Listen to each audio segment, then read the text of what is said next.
At the landing site of the shuttle Ares 3, Acidalia Planitia, Mars, at a time in the near future, the crew of the Hermes, including Commander Melissa Lewis, Jessica Chastain, botanist Mark Watney, Matt Damon, IT guru Beth Johansson, Kate Mara, pilot Rick Martinez, Michael Pena, flight surgeon Chris Beck, Sebastian Stan, and navigator and chemist Alex Vogel, Axel Henny, are gathering samples before re-entering their living facility, the HAB. As the crew becomes aware of an approaching storm, Commander Lewis makes the decision to abort the mission due to the storm's intensity and strong winds. However, Watney argues for waiting it out and remains at the back of the group as they make their way towards the MAV, Mars Ascent Vehicle, which is the spacecraft that will transport them back to the orbiting Hermes. They traverse the terrain in their suits, encountering heavy winds and sand gusts. In the midst of the chaos, a satellite dish breaks loose and strikes Watney, causing him to vanish from the view of the rest of the crew. Despite Lewis' attempts to guide the others in locating Watney, the poor visibility and the relentless force of the storm make it impossible. Eventually, they decide to return to the MAV without Watney and initiate the liftoff. The pilot, Martinez, struggles to maintain stability, but they manage to launch successfully from the planet. On Earth, NASA Director Teddy Sanders, portrayed by Jeff Daniels, convenes a press conference to inform the public that the crew of the Hermes spacecraft has triumphantly departed from Mars. However, unfortunate news follows as Sanders declares the loss of Mark Watney, who is now officially declared dead. After the storm subsides, Watney regains consciousness on Mars, marking Sol 21, the 21st day of the mission. With his oxygen levels rapidly dwindling, he musters his strength and embarks on a journey back to the habitat station. To his dismay, he discovers that a section of an antenna has impaled him, with a portion still protruding from his abdomen. Despite the intense pain, Watney bravely undertakes a challenging procedure. He carefully removes the antenna, using forceps to extract a broken fragment lodged within the wound, and then proceeds to staple the wound closed, tending to his injuries amidst the difficult circumstances. Taking a seat, Watney proceeds to record a video log, providing an overview of his current predicament. He confirms his survival, but laments the inability to establish contact with Earth or the Hermes spacecraft. With the next manned mission scheduled to arrive in 4 years, and considering the limited food supply intended for him and the other 5 crew members in the habitat, Watney calculates that he possesses nearly a year's worth of sustenance, possibly a bit longer with careful rationing. Faced with this realization, Watney resolves to cultivate enough food for 3 years on a barren planet where vegetation does not naturally thrive. Fortunately, his background as a botanist comes to his aid, as he formulates a comprehensive plan to cultivate potatoes. Following his return from a memorial service honoring Mark Watney, held at NASA in Houston, Texas, Sanders engages in a conversation with Mars mission director Vincent Kapoor. Kapoor proposes utilizing satellite resources to locate Watney's body, but Sanders vehemently declines the request. He cites the public nature of satellite feeds and expresses concerns about the potential consequences of broadcasting images of Watney's lifeless form, emphasizing the adverse political and budgetary implications it could have for NASA. Later on, engineer Mindy Park encounters Kapoor, revealing her discovery of compelling evidence in satellite photos of the Ares 3 site. Despite the low-resolution quality of the routine flyby images, Park notices signs of activity, such as clean solar panels and the rover having been moved. Sanders and Director of Media Relations Annie Montrose are summoned to witness the revelation that Watney is, in fact, still alive. After a few Sols, Martian days, pass, Watney finds himself inside the habitat, having successfully planted potatoes using the native Martian soil and utilizing vacuum-sealed packets of the crew's waste as an unappealing yet effective fertilizer. To fulfill the water requirements for his potato crop, he decides to burn hydrazine rocket fuel, which conveniently produces water as a byproduct. During his initial attempt to ignite the hydrazine, he inadvertently triggers a moderate explosion, resulting in singed clothing and hair. Watney takes note of the volatile nature of hydrazine, recognizing why NASA avoids the use of pure hydrogen. Undeterred by the mishap, he perseveres with his efforts to sustain his food supply while diligently documenting his experiences through video logs. Furthermore, Watney devises a plan to reach the Schiaparelli crater, designated as the landing site for the Ares 4 mission in 4 years. Since the battery-powered rover he intends to use cannot cover the entire distance, he modifies it by incorporating solar cells and an additional battery. In order to conserve the rover's battery power, Watney ingeniously employs the pod of plutonium, initially used to propel the crew to Mars in their original spacecraft, as a heat source within the rover's cabin. Utilizing the rover, Watney embarks on a mission to locate the Pathfinder probe, which ceased transmitting signals back in 1997. His aim is to utilize the probe as a means to establish contact with NASA. Digging through the sandy terrain, he uncovers the ancient probe, takes care to unfold its solar panels for recharging the batteries, and remarkably discovers that it is still operational. Employing handwritten signs placed in view of the Pathfinder's camera, Watney successfully transmits a message to NASA, confirming his survival. Meanwhile, Kapoor and his colleagues at the Jet Propulsion Lab, JPL, responsible for constructing the Pathfinders, retrieve another Pathfinder from storage and rally the original team of engineers to restore its functionality. Through their efforts, they manage to receive Watney's communication. Initially, they employ the Pathfinder's camera to pan and focus on yes or no signs, responding to Watney's inquiries about signal reception. Later, using a hexadecimal clock meticulously etched into the Martian terrain surrounding the Pathfinder, they establish a means of communication. NASA utilizes this system to guide Watney in hacking the rover's operating system, enabling it to transmit text messages back to Earth. As Watney gains the ability to type messages in a chat-style format, his curiosity leads him to inquire about the reaction of the Hermes crew upon learning that he is alive. Kapoor, with a heavy heart, reluctantly reveals that the crew remains unaware of Watney's survival. Frustrated and overwhelmed by the news, Watney expresses his discontent with a string of obscenities, inadvertently broadcasting them to a global audience. Each exchange between him and NASA is meticulously documented. In response to PR director Annie Montrose's request, Watney seizes the opportunity to capture a spacesuit-clad selfie using the Pathfinder's camera, striking a celebratory pose with 2 thumbs up, reminiscent of Fonzie. However, Montrose expresses her dissatisfaction as she finds it challenging to see his face in the image. Kapoor interjects, reminding her that due to the camera's location outside the HAB, Watney cannot remove his helmet and reveal his face. During this time, the crew on board the Hermes spacecraft has been undertaking a calm journey back towards Earth, maintaining regular communication with their loved ones. In a surprising turn of events, Mitch Henderson, the flight director of Ares 3, reaches out to the crew and shares the incredible revelation that Watney is alive.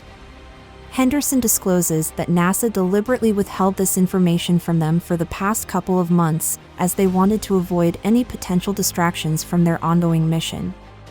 Although the news elicits a mix of anger and guilt within the crew, Henderson reassures them that Watney has repeatedly emphasized that they bear no responsibility for his predicament, as they had genuine grounds to believe that he had perished. The NASA team calculates that they will be able to reach Watney by Sol 868. However, taking into account the duration until their arrival, they estimate that the food supplies, including the crops Watney is growing and the rations in the HAB, will last just a little over 900 days. This narrow time frame causes Sanders to express concern, as he perceives the margin of error to be too small for comfort. On Mars, Watney's situation takes a turn for the worse when the dilapidated airlock of the habitat suddenly experiences a violent explosive decompression, propelling the airlock itself a considerable distance while Watney remains trapped inside. The force of the incident causes his helmet to crack and allow air to leak out. Acting swiftly, Watney employs duct tape as a temporary measure to seal the cracks, managing to stabilize the situation.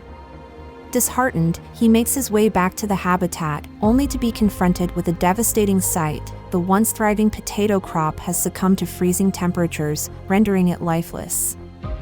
Faced with diminishing food supplies, Watney recalculates and determines that he can now sustain himself for a little over 300 sols, or perhaps slightly longer with careful rationing.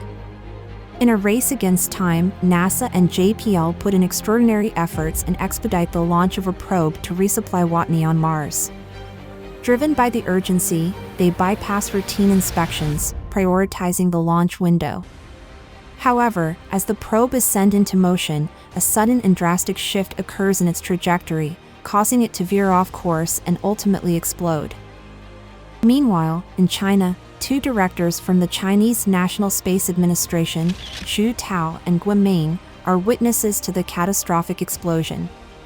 Concerned about the situation, they engage in a conversation regarding extending their assistance to NASA by offering their highly classified booster rocket technology for launching a supply craft. Curiously, Guo Ming questions why NASA has not sought their aid already. In response, Zhu Tao reminds him that the program in question is a top-secret endeavor, unknown to NASA. Recognizing the importance of international scientific collaboration, they make the decision to establish contact with NASA and propose their booster rocket as a gesture of cooperation and support. Rich Purnell, a peculiar and absent-minded yet brilliant astrodynamicist, formulates a daring plan to expedite the return of the Hermes spacecraft by utilizing a gravitational boost from Earth, allowing it to make a swift journey back to Mars to rescue Watney. However, Sanders, expressing concern for the safety of the 5 crew members aboard the Hermes and the significant mission extension it would entail, rejects this plan. Unbeknownst to Sanders, Henderson covertly transmits the plan and Purnell's meticulous course calculations to the crew. As the crew members convene to discuss the proposal, they discern that the secretive delivery of the plan implies that NASA's higher-ups have dismissed the idea entirely. They surmise that if they were to return to Mars, the 2 military personnel, Lewis and Martinez, would face court-martial for mutiny, and the 3 civilian members would likely be barred from participating in any future missions. Recognizing the gravity of the situation, Lewis calls for a unanimous vote, and to their resolute determination, they all agree to embark on the perilous journey back to Mars to rescue Watney. To safeguard their autonomy, Johansson skillfully hacks into the Hermes computer systems, preventing NASA from assuming control, and they adjust their course accordingly. Alongside their modified trajectory, they send a cryptic message to Houston, stating, "Rich Purnell is a steely-eyed missile man," which carries a hidden meaning only they understand. Sanders expresses his anger towards Henderson, holding him responsible for potentially sending the plan to the Hermes crew. Henderson neither denies nor confirms his involvement, leaving Sanders in a state of frustration. Consequently, Sanders requests Henderson's resignation once the mission concludes. Reluctantly, Sanders finds himself compelled to make a public announcement, revealing that NASA has resolved to send the Hermes spacecraft back to Mars for the purpose of rescuing Watney. Despite his reservations, the urgency of the situation leaves him with no choice but to proceed with the daring mission. 7 months elapse on Mars, leaving Watney visibly transformed. The toll of his isolation and limited resources becomes apparent as he experiences significant weight loss, a thick growth of facial hair, and deteriorating dental health. Faced with mounting challenges, Watney's hope for survival and rescue starts to wane. In a heartfelt video log, he appeals to Commander Lewis, requesting that she inform his parents of his current situation. Responding to Watney's plight, NASA dispatches detailed instructions for him to extensively modify the rover, a task that Watney undertakes with a mix of amusement and resignation. With the rover packed and ready, he departs from the Ares 3 site after spending an astounding 461 sols there. His destination is the Ares 4 Mars Ascent Vehicle, MAV, which was pre-positioned on Mars in preparation for the future Ares 4 mission. However, the journey ahead is an arduous one, spanning a staggering 3,200 kilometers through a desolate and unforgiving Martian terrain. Each day, Watney makes a deliberate stop for 13 hours to rest and recharge the rover's batteries using its solar panels. Amidst the vast expanse of the Martian landscape, he contemplates the unique legal status of Mars, considering it akin to international waters, subject to maritime law since no earthly nation can claim it. As Watney realizes he lacks explicit permission from NASA to utilize the MAV and will only receive authorization after takeoff, he acknowledges that commandeering the vehicle would technically make him a space pirate. With a touch of humor, he playfully imagines himself as Captain Blondebeard. Moreover, Watney finds himself captivated by the awe-inspiring beauty of the Martian landscape, recognizing that he is the first human to witness and traverse these extraordinary vistas. Upon successfully executing a gravity assist around Earth and replenishing their supplies, the crew aboard the Hermes embarks on their return journey to Mars. The entire world, including NASA, anxiously observes the mission's progress. However, due to the 12-minute communication delay, no immediate assistance can be provided from Earth. The fate of Watney and the crew rests solely in their own hands. To ensure the Mars Ascent Vehicle, MAV, can achieve the necessary lightness to reach the Hermes orbit, Watney faces the challenging task of shedding a significant amount of weight. He meticulously removes approximately 5,000 kilograms from the MAV, employing various measures. Most notably, he jettisons the majority of the seats, eliminates the navigation and control systems, and ingeniously replaces the nose cone airlock, a vital and exceptionally heavy component, with a makeshift tarp. These weight-saving modifications become essential for the MAV's successful ascent, allowing Watney to enhance its capabilities within the limited resources available on Mars. The risky maneuver is a testament to his resourcefulness and determination to rejoin the crew of the Hermes. Guided by Martinez remotely piloting the MAV, Watney is launched into orbit, but unfortunately, the trajectory falls short of reaching the Hermes spacecraft. In a desperate effort to create a solution, Vogel improvises an explosive using sugar and oxygen. The purpose of this makeshift device is to blow open the front hatch, allowing the escaping air to act as a brake, slowing down the massive Hermes ship and enabling them to align their speeds and reach Watney. Determined to save Watney, Commander Lewis takes matters into her own hands and opts to employ the EVA MMA suit, equipped with a tether, to reach him. Despite her valiant efforts, she falls short of getting close enough to Watney. However, seizing an opportunity, Watney punctures the palm of his glove, propelling himself towards Lewis using the powerful jet of escaping air. Delighted, he exclaims, like Iron Man. Yet, with limited control, he misses her. However, in a fortunate turn of events, he collides with the tether, causing it to wrap around both himself and Lewis. The crew skillfully reels them in, successfully rescuing Watney. With Watney safely recovered, Commander Lewis contacts NASA to announce their success, prompting cheers from people all around the world. Crowds have gathered in Houston, Times Square, Beijing, and other locations, eagerly awaiting news of the rescue operation's outcome.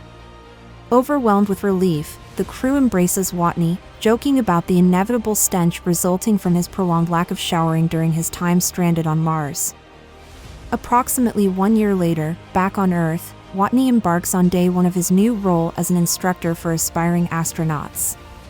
During his presentation, he candidly recounts his arduous journey on Mars, acknowledging the unconventional method of growing food using his own excrement. Playfully, he declares his reluctance to delve into that particular aspect of the mission once more. Inspiringly, Watney imparts a valuable lesson to his eager students. He advises them that when faced with adversity, they have two choices: either succumb to their circumstances or actively engage in problem solving. He emphasizes that survival hinges on tackling challenges head-on, persistently overcoming one obstacle after another. By encouraging a proactive mindset, Watney imparts the essence of resilience and the determination necessary to endure and thrive in the face of adversity. In the final moments of the film, as the credits roll, we catch glimpses of the characters in various stages of their lives years later.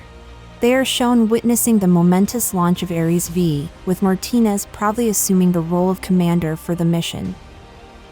At NASA, Kapoor, Montrose, Park, and Sanders observe the launch, joined by Guiming and Zhu Tao, representing international cooperation. Henderson, now retired, enjoys a round of golf with his son, savoring his well-deserved leisure time. Lewis, accompanied by her husband, watches the momentous event from the comfort of her home. Vogel finds solace and joy in the company of his loving family, witnessing the launch in the warmth of his own household. In a heartwarming scene, Beck and Johansson, now happily married, watch the launch together from the hospital room, where they eagerly welcome their newborn baby into the world. These glimpses into the characters' lives serve as a poignant reminder of the enduring bonds formed during their extraordinary mission, and the triumphs and joys they have found in their post-Mars endeavors. The Martian also highlights the power of collaboration and the strength of the human spirit in the face of adversity. Watney's struggle for survival becomes a global effort as NASA and the international space community come together to rescue him. The film celebrates the ingenuity, creativity, and perseverance of humanity, reminding us of our capacity to overcome challenges through teamwork and innovation. Moreover, the film raises thought-provoking questions about the future of space exploration and the inherent risks involved. It prompts viewers to reflect on the immense sacrifices and unwavering commitment required to push the boundaries of human exploration and scientific discovery. In conclusion, The Martian is an enthralling and thought-provoking film that captivates audiences with its compelling story of survival, resilience, and the indomitable human spirit. Through its masterful direction, stellar performances, and thematic depth, the film leaves a lasting impression, reminding us of the extraordinary lengths we are capable of going to overcome adversity and explore the unknown.